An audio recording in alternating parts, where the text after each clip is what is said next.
హల్లెలూయా. ఆదికాండము 34వ అధ్యాయము 1-2 వచనాలు. పేజ్ నంబరు 28వ పేజీ.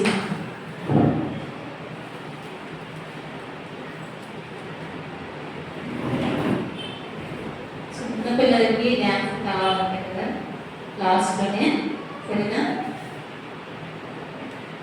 హల్లెలూయా. 34వ అధ్యాయం 1-2 వచనాలు చూసారమ్మా? లేక యాకోబును కన్న కుమార్తె అయిన దీనా ఆ దేశము కుమార్తెలను చూడలేను. ఆ దేశము వెళ్ళిన హివ్వీయుడైన హామోరు కుమారుడు శెకెము ఆమెను చూచి ఆమెను పట్టుకొని ఆమెతో శయనించి ఆమెను అవమానపరిచెను. హల్లెలూయా. ఎప్పుడైనా విన్నారమ్మా? వినే ఉంటారు. విన్నారా? ఈ అబ్బాయి గురించి విన్నారా? దీనా. చూసారు పేరు అక్కడ బైబిల్లో? పక్కన అమ్మాయికి కాదు సార్, బైబిల్లో. లేక యాకోబు కన్న కుమార్తె అయిన దీనా. ఏం పేరు అమ్మాయి పేరు? దీనా. దీనా జాగ్రత్తగా విన్నారు. చిన్న చిన్న పిల్లలందరూ కూడా చేసి అందరూ విన్నారు. దీనా అనే ఒక అమ్మాయి ఉంది. అమ్మాయి పేరు ఏం పేరు? దీనా. ఆమె ఒక యవ్వనస్తురాలు. ఎవరు? ఒక యవ్వనస్తురాలు. అయితే ఈ దీనా కుటుంబము వేరొక ఊర్లో నివాసం ఉండేవారు. అయితే ఈ దీనా ఎవరి కుమార్తె అంటే యాకోబు ఉన్నారు కదా, యాకోబు కుమార్తె. వారు ఉన్నటువంటి ఆ దేశం నుంచి వేరొక ఊరికి వెళ్ళిపోయారు. అంటే ఇక్కడ నుంచి మన ఊరి నుంచి వైజాగ్ అయినట్టుగా అదవుతుందమ్మా. ఆ కుటుంబం అంతా కూడా వేరే ఊరికి షిఫ్ట్ అయిపోయారు. ఈ షిఫ్ట్ అయిపోయిన తర్వాత ఈ దీనా అనే యవనస్తురాలు ఏం చేసిందంటే, అక్కడ ఉంది కదా, ఆ దేశపు కుమార్తెలను చూడ వెళ్ళాను. ఎక్కడికి వెళ్ళిందంట? ఎవరు కుమార్తె? ఆ దేశపు కుమార్తెని. అంటే నీకు అర్థమైందా? అంటే నీకు అర్థమయ్యే భాషలో చెప్తున్నాను. ఆమె రౌతులపూర్లో నివాసం ఉంటుంది. ఇప్పుడు వైజాగ్ వెళ్ళింది. వైజాగ్ వెళ్ళిన తర్వాత ఏమనుకుందంటే, వైజాగ్లో ఉండే అమ్మాయిలు ఎలా ఉంటారో చూడాలనుకుందంట. అర్థమైంది? ఇప్పుడు రౌతులపూర్లో ఉన్న అమ్మాయి వైజాగ్ వెళ్ళింది. వైజాగ్ వెళ్ళిన తర్వాత అక్కడ ఉన్నటువంటి అమ్మాయిలు ఎలా ఉంటారని చెప్పి చూడడానికి వెళ్ళిందంట. వెళ్తే ఏం జరిగిందంట, తనకి తెలియని ప్రదేశం, తెలియని ఊరు, తెలియని మనుషులు, అక్కడ ఒక వ్యక్తి ఆమెను చూసి ఆమెను బలత్కరించి ఆమెను అవమానపరిచాడట. అయితే ఇక్కడ మనం తెలుసుకోవాల్సిన విషయం ఏంటి అంటే, ఈ దీనా ఎవరిని చూడడానికి వెళ్ళిందంటే కుమార్తెని చూడడానికి వెళ్ళింది. ఎందుకు చూడడానికి వెళ్ళింది? దీనా ఒకటే అమ్మాయి. దాని ముందు 7 మొత్తం యాకోబుకి పిల్లలు ఉన్నారు. ఈ పురుషులందరూ వెళ్ళలేదంటే చాలా మందికి ఏంటంటే స్త్రీలు ఎలా ఉంటారని ఆసక్తి ఉంటుంది, అంతేనా? అయితే ఈ కుటుంబం అంతా కూడా షిఫ్ట్ అయిపోయింది. కానీ అబ్బాయిలు ఎవరైనా వెళ్ళలేదు. అంటే అన్ని ఎవరు వెళ్ళలేదు, తమ్ముళ్ళు ఎవరు వెళ్ళలేదు. అంటే ఆ దేశంలో ఉన్న అబ్బాయిలు ఎలా ఉంటారో చూద్దామన్నా ఆ క్యూరియాసిటీ ఆడలేదు. కానీ దీనాకు ఉంది. దీనా ఒక అమ్మాయి. ఆ అమ్మాయి ఏమనుకుంది అంటే, ఆ ఊళ్ళో అమ్మాయిలు ఎలా ఉంటారో చూద్దాము అనుకుందట. మీకు అర్థమవుతుందమ్మా? అంటే అబ్బాయిలు ఎలా ఉంటారు? ఇక్కడ ఉన్న అలా ఉంటారు, అక్కడ అలానే ఉంటారు. అదే కదా నువ్వు అవే రూపం. అయితే రూపం మారుతుంది కానీ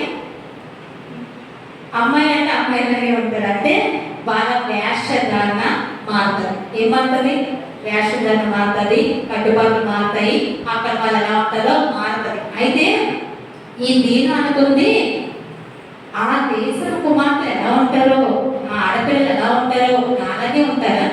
నాలాగే మీరు వేసుకున్న డ్రెస్ సెన్సే ఉంటుందా? లేదా నీకు ఎలా తయారవుతారో, వాళ్ళు మొగాలకి ఏం రాసుకుంటారో, వాళ్ళ మొగాలకి ఏం పెట్టుకుంటారో, వాళ్ళు ఎటువంటి నాలుగు ధరిస్తారో, వారి వస్త్రధారణ ఎలా ఉంటుందో వారిని ఒకసారి చూడాలని చెప్పేసి ఏం చేసిందంట? వెళ్ళిందట. ఎలా వెళ్ళింది అంటే ఒక్కతే వెళ్ళింది. వెళ్తే ఏం జరిగింది తెలుసా? ఆ తెలియని ప్రదేశం అక్కడ ఒక వ్యక్తి ఆమెను బలత్కరంగా చేయడం జరిగింది, ఆమె పాడు చేయడం, ఆమెను అవమానపరచడం జరిగింది. అంటే ఎంత బుద్ధిహీనత కదా! తెలియని ప్రదేశం వెళ్ళినప్పుడు ఒంటరిగా వెళ్ళకూడదు కదా, అంతేనా? ఎవరొకరు పక్కన ఉండాలి, ఎవరొకరు తోడు ఉండాలి. అందులోని ఈ దేని కోసం వెళ్ళింది అంటే వాళ్ళు ఎలా ఉంటారో చూద్దాము అని. అంటే అలాంటి కొంతమందికి ఏముంటది, పిచ్చి. అందం అంటే పిచ్చి. దేవుడు ఏం చెప్పాడు? అందం మోసకరం, సౌందర్యం వ్యర్థం అన్నాడు కదా.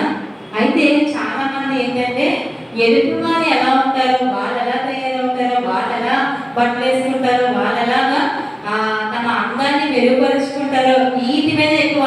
మనం వేసుకునే బట్టలు మనం తయారయ్యే విధానం కంటే ఎదుటి వాళ్ళని చూస్తే ఎక్కువ ఉంటుంది. ఒక ఫంక్షన్కి వెళ్ళండి, మీరు మనం తయారైపోతున్నారు, పక్కన చూస్తూ ఉంటారు. వాళ్ళే బట్టలు వేస్తున్నారు, వీళ్ళే బట్టలు వేస్తున్నారు, ఆ నెలలో ఎక్కడున్నాయి, వీటి నెలలో ఎక్కడున్నాయి. అవునా కదా? నిజమేనా? అంతేనా? ఖచ్చితంగా అబ్బాయి అయితే కనుక అటువంటి అదే వారికి ఆలోచనలు వారు ఏ పని వేసుకున్నారు, ఏదే ఆలోచన ఎవరంటే అబ్బాయిలు కానీ అమ్మాయి మాత్రం అబ్బాయిని ఎట్టేసుకున్నారు, వాళ్ళు ఎలా తయారయ్యారు అది కొన్ని కామెంట్ కూడా కొడుతూ ఉంటారు. అంతేనా? అక్కడ చూసి అలాంటి డ్రెస్ నాకు కావాలి, అలాంటి నగలు నాకు కావాలి, అలాగే నేను తయారవ్వాలి, అలాంటి టేస్ట్ అయినా నేను చేసుకోవాలి, అలాంటి మేకప్ నేనే వేసుకోవాలి. ఎందుకు ఇవన్నీ అంటే మనం వారి నుంచి ఏంటంటే చూసి నేర్చుకుంటూ ఉంటాం అన్నమాట. ఈ దీన కూడా ఒక విధమైన క్యూరియాసిటీ ఏంటంటే వాళ్ళు ఎలా ఉంటారో, వాళ్ళు ఎలా తయారవుతారో, ఎలాంటి పని వేసుకుంటారో, ఎలా నడుస్తారో, ఎలా ఉంటారో ఆ విధమైనటువంటి ఆలోచనతో ముందు వెనక ఆలోచించుకుంటా వెళ్ళిందంట.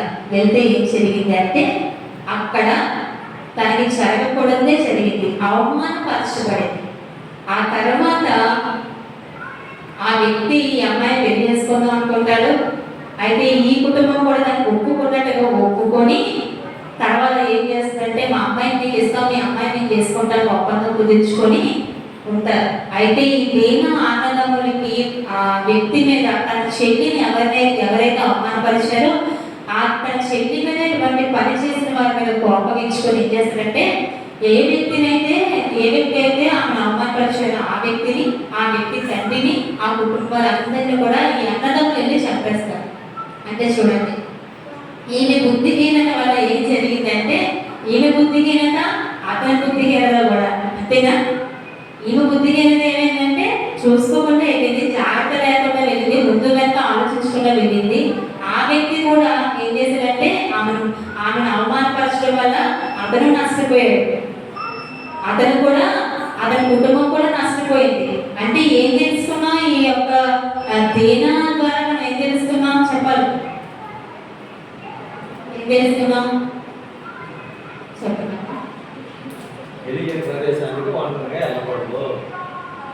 మరి నేర్చుకుంటే చెప్పాలి.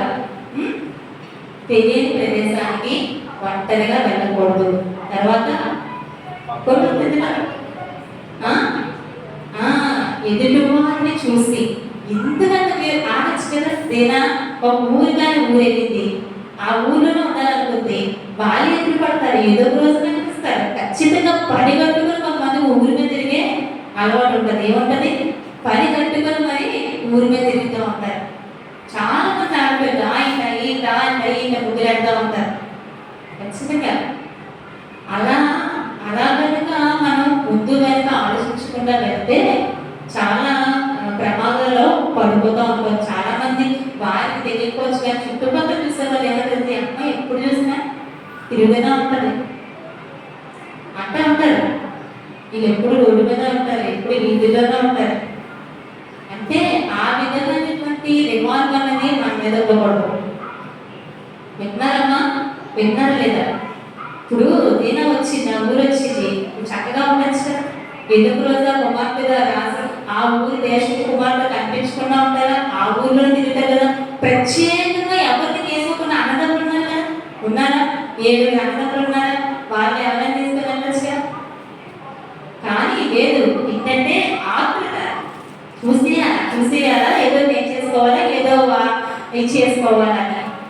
కానీ ఆమె నష్టపోయింది, బుద్ధిహీనంగా ప్రవర్తించడం నష్టపోయింది. చాలా ఏంటంటే ఒకటి అంటే స్వాతంత్రం ఉంది కదా అని చెప్పి మనం బయట తిరగడానికి తిరిగితే మనకే నష్టం. అవును కదా, జాగ్రత్తగా ఉండాలి. మొదటిగా ఆడపిల్లలు జాగ్రత్తగా ఉండాలి. ముందు వెనక ఆలోచించి అడిగేయాలి. వెబ్సైట్ రమ్మంటే నాకు వెళ్ళిపోవడం ఇలాంటి వాళ్ళు చేయకూడదు. నష్టపోతాం. తర్వాత ఇంకోటి ఏంటంటే ఆమెకున్న క్యూరియాసిటీ ఏంటంటే అలంకరణ. ఇప్పుడు ఆమె ఎందుకు చూడాలనుకుంది, ఎందుకు చూడాలని ఆశపడింది అంటే వాళ్ళు ఎలా ఉంటారు అంటే వారి నుంచి ఏదో ఆశించడానికో, ఏదో తెలుసుకోవడానికో, ఏదో తెచ్చుకోవడానికో. అందం గురించి కూడా ఎక్కువగా ఏం చేయకూడదు. ఈ రోజుల్లో అబ్బాయిలు కూడా రకరకాల క్రాఫ్లు, పట్ట క్రాఫ్లు, బుద్ధి క్రాఫ్లు, పైకి ఎక్కడిస్తున్నారు. చాలా అసలు ఏంటంటే నేర్చుకున్నారనమాట. పక్కన ఎవరైనా అలాంటి హెయిర్ స్టైల్ చేసుకుంటే నేనే చేసుకోవాలా.